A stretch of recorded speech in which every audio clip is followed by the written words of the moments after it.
चले थे साहब कुरान बदलने, चले थे कुरान की 26 आयतों को निकलवाने।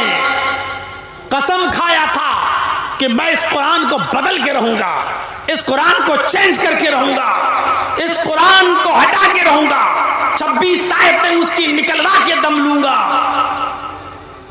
चला था कुरान बदलने, अल्लाह ने ऐसा बदला कि मेरी किताब को बदलने का सपना देखने वाले, देख मैंने तुझी को बदल डाला। तेरी औकात क्या है कुरान को बदलेगा? तू 26 आयतों की बात करता है। तू अगर मरने के बाद 26 मर्तबा जिंदा होकर, 26 मर्तबा भी मरकर, 26 मर्तबा भी जिंदा हो जाए और 26 मर्तबा जिंदा होने के बाद भी अगर ये चाहे कि हम 26 आयतें बदल दें, तो 26 आयतें तो बहुत दूर की बात, कुरान के 26 लफ्ज भी नहीं बदल सकता। और 26 लफ्ज तो बहुत दूर की बात, कुरान का एक नुक्ता भी इधर से उधर नहीं कर सकता।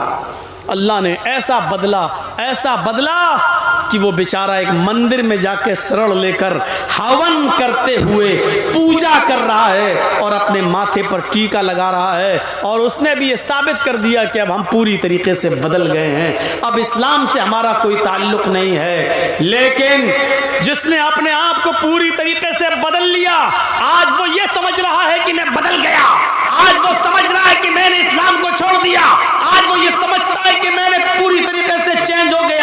लेकिन वही नारायण, जितेंद्र नारायण त्यागी जब जब पेशाब करने के लिए बैठेगा, अल्लाह की कसम वो यही सोचेगा कि मैंने अपने आप को तो बदल दिया, लेकिन ये खतना भी बदल जाता तो अच्छा होता। ये मेरे नीचे का हिस्सा, मेरी नीचे की मशीन भी अगर चेंज हो जाती तो अच्छा होता। वो अपने आप को गालियां देगा कि हमने सबको बदला, अपने आप को बदल दिया, यही नहीं बदल पाया मैं। मोदी जी को फोन कर रहा होगा बार बार, दुनिया में कहीं भेज के हम ये खतना बदलवा दो, ये सही करा दो।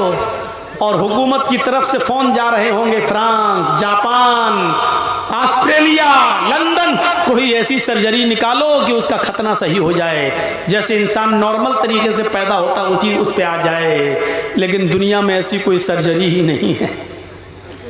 शायद दूसरे मुल्कों के लोगों ने फोन पे कह दिया होगा, मोदी जी जैसा है वैसा ही रहने दो, अगर सर्जरी करवाई तो पूरी की मशीन गायब करना पड़ेगी, फिर ये बेचारा ना मर्द ही रहेगा ना औरत, बीच वाला कहीं ना बन जाए, इसलिए उसको ऐसे ही रहने दो। अब आप देख लीजिए कि उसको अल्लाह ने कहां पहुंचा दिया। वो पूजा करेगा, अपने आप को हिंदू समझेगा, मूर्ति के सामने झुकेगा, अपने आप को हिंदू समझेगा, पंडितों के बीच में जाएगा, अपने आप को त्यागी समझेगा, ब्राह्मण से अपने आप को समझेगा। लेकिन जब वो पेशाब करने के लिए बैठेगा तो सोचेगा ये नहीं, अभी मैं पूरी तरीके से हिंदू नहीं हूं। लैट्रिन करने जाएगा तो उसकी नजर पड़ेगी, कम बखत ये चीज कैसे बदली जाएगी, अपने आप को तो बदल दिया, ये नहीं बदल पा रहा हूं मैं।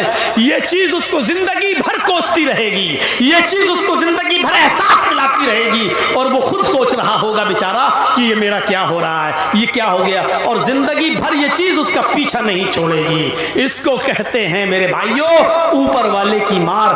बदलने के बावजूद भी वो ये नहीं कह सकता है कि मैं पूरी तरीके से बदल गया, पूरी तरीके से इस्लाम को छोड़ने के बावजूद वो ये नहीं कह सकता कि मैं ऊपर से नीचे तक पूरी तरीके से मैं हिंदू हूं, वो ये नहीं कह सकता है, क्योंकि हिंदू भाई हमेशा यही गाली देते हैं, मैं कटुए, कटमुल्ले, कटुए, हमको जिंदगी भर यही गाली देते हैं। अब इसको क्या कहेंगे?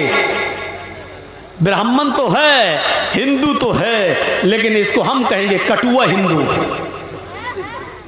तसव्वुर करो कि ये चीज पंडितों को भी सोने नहीं दे रही है, ये चीज उसको हिंदू बनाने वालों को भी सोने नहीं दे रही है। और वो यही बहुत से लोगों ने कह भी दिया, हट ये हिंदू कैसे हो सकता है, इसका तो खतना हो गया, ये खतना सही कराए तब हम इसको हिंदू। बहुत से हिंदू संगठनों ने ये कह दिया है, तंजीमों ने ये कह दिया है कि हम इसको हिंदू मानते ही नहीं है। मेरे भाइयों एक ही मंदिर के पुजारी ने न कहा है, लेकिन बहुत से लोगों ने उसको हिंदू मानने से भी इनकार कर दिया है। आने वाला वक्त देखिएगा जो अपने बाप का ना हो, जो अपनी माँ का ना हो, वो किसी और का भी नहीं हो सकता है। आने वाला वक्त देखिएगा, जो हाल सलमान रश्दी का हुआ, जो हाल तस्लीमा नसरीन का हुआ, जो हाल तारिक फतह का हुआ, वही हाल इसका होगा।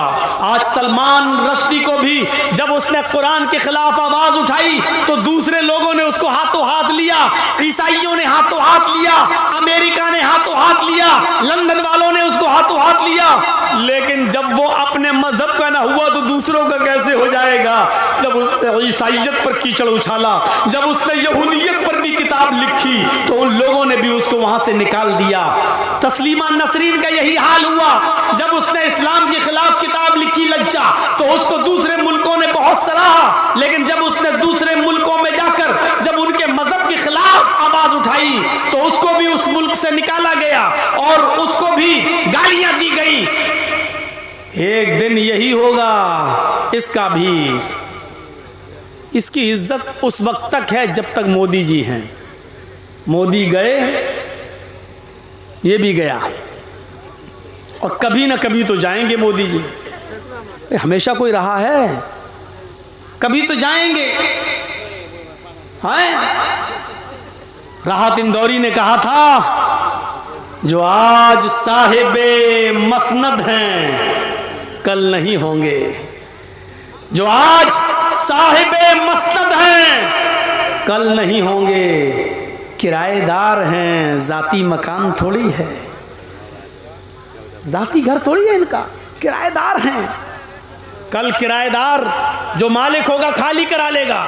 एक दिन जनता अपने वोट से आपको हटा देगी, और जब हटाएगी तो इसकी भी कोई वैल्यू नहीं रह जाएगी। हर चीज का एक वक्त होता है, इंतजार होता है। अच्छा हुआ चला गया। कुरान को बदलने का सपना तो वो कभी देख ही नहीं सकता था, इसलिए कि कुरान किसी के बाप की किताब थोड़ी है कि जो चाहे उसको बदल दे। ये कुरान अल्लाह की तरफ से नाजिल की हुई किताब है। दुनिया के सारे ईसाइयों को चैलेंज, दुनिया के सारे यहूदियों को चैलेंज, दुनिया के सारे हिंदुओं को चैलेंज। हम मुसलमानों को भी कहते हैं, आइए उनकी तरफ से मैं आवाज उठाता हूं, आओ अपनी अपनी किताबें लेकर। बुद्धिस्ट अपनी किताबें लाएं, सिख अपनी किताबें लाएं, क्रिश्चियन अपनी किताबें लाएं, यहूदी अपनी किताबें लाएं, हिंदू अपनी किताबें लाएं, मुसलमान अपनी किताब लाएं, और सबको लाकर एक मैदान में जमा कर दें। एक किताब भी बाकी ना छोड़ी जाए धार्मिक, और घासलेट डालकर, मिट्टी का तेल डालकर उन सारी किताबों में आग लगा दी जाए, उन सारी किताबों को जला दिया जाए, उन सारी किताबों को राख कर दिया जाए। उसके बाद कहा जाए, आए ईसाइयों आओ, लाओ अपनी इंजील जिंदा करो। अल्लाह की कसम सारे ईसाई मिल जाए, इंजील जिंदा नहीं कर सकते। आओ यहूदियों, आपकी अपनी किताब तौरात जिंदा करो। यहूदी मर जाएंगे, तौरात जिंदा नहीं कर सकते। आओ बुद्धिस्टों, अपना बुद्धिज्म जिंदा करो। बुद्धिस्ट लोग अपनी किताब नहीं सुना पाएंगे। आओ सिखो, तुम अपना गुरु ग्रंथ पेश करो, वो भी नहीं कर पाएंगे। सारे धार्मिक विद्वानों से कहो अपनी अपनी किताबें जिंदा करो, नहीं कर पाएंगे। मुसलमानों से कहो तुम्हारा कुरान भी तो जल गया है, तुम अपनी किताब लाओ। एक छोटा सा बच्चा 10 साल का, 11 साल का, 12 साल का मुसलमानों के सफ में खड़ा होगा, उठेगा और पढ़ेगा, बिस्मिल्लाहिर्रहमानिर्रहीम, अल्हम्दुलिल्लाहि रब्बिल आलमीन, अर्रहमानिर्रहीम, मालिक यौमिद्दीन, यहां से शुरू करेगा, और कुल औज़ु बिरब्बिन नास, मलिकिन नास, इलाहिन नास, मिन शर्रिल वसवासिल खन्नास, लज़ी युवस्विसु फी सुदूरिन नास, मिनल जिन्नति वन नास तक पढ़कर सुना देगा। ये 10 और 11 साल का बच्चा सारे मजहबी उलमा को, विद्वानों को थप्पड़ मारते हुए कहेगा कि हमने अपना पूरा कुरान सुना दिया, तुमने उस कुरान को तो जला दिया जो कागज पर लिखा हुआ था, तुमने उस कुरान को तो जला दिया जो तुम्हारे टुकड़ों पर, कागज के टुकड़ों पर लिखा हुआ था, लेकिन तुम उस कुरान का क्या करोगे जो मेरे सीने के अंदर महफूज है, जो मेरे दिल के अंदर महफूज है। मेरे भाइयों, कुरान एक ऐसी किताब है जो जलाने के बाद भी न जल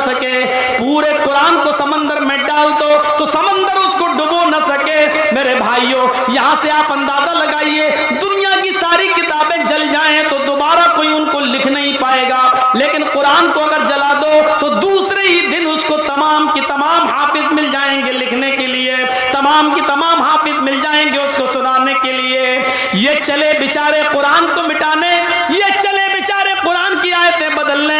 अल्लाह तबारक व तआला ने सच फरमाया, इन्ना नहनु नज़्ज़लना ज़िक्रा व इन्ना लहू लहाफ़िज़ून। हम ही ने इस कुरान करीम को नाजिल किया है, हम ही ने इस कुरान करीम को उतारा है और हम ही इसकी हिफाजत फरमाएंगे, हम ही इस कुरान करीम की रक्षा करेंगे।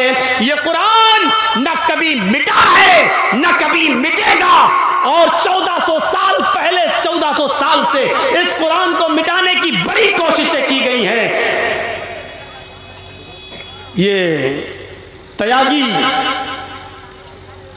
ये कोई नया नहीं है, इससे पहले भी बहुत लोग उठ चुके हैं इस कुरान के खिलाफ आवाज उठाने के लिए, इस कुरान के खिलाफ जबान चलाई है उन्होंने, लेकिन सबने शिकस्त खाई है और सबको मुंह की खानी पड़ी है। तो मेरे प्यारे साथियों, ये कुरान एक ऐसी किताब है जो कभी किसी के मिटाने से नहीं मिट सकती है। ईमान पैदा हो, ये कुरान की चंद आयतें जब किसी के कान में पड़ जाती थी तो उसके दिल की दुनिया बदल जाती थी, दिल की दुनिया बदल जाती थी। कुरान की चंद आयतें सुनी थी, हजरत उमर फारूक ने जो अपनी बहन को मारा था, अपने बहनोई को मारा था, लेकिन कहा तुम लोग ईमान से बाज नहीं आ सकते हो तो चलो कुरान पढ़ के सुनाओ, देखिए जरा ये ईमान है। हजरत उमर फारूक निकल तो रहे जनाबे मोहम्मद रसूलुल्लाह को मारने, तलवार निकाल ली कि आज मोहम्मद को कत्ल कर देंगे सल्लल्लाहु अलैहि वसल्लम, लेकिन रास्ते में किसी ने कहा कहां जा रहे हो, जवाब दिया मोहम्मद को मारने। बहुत परेशान कर रखा है, आज जड़ ही को खत्म कर देंगे, ना रहेगा बांस ना बजेगी बांसुरी।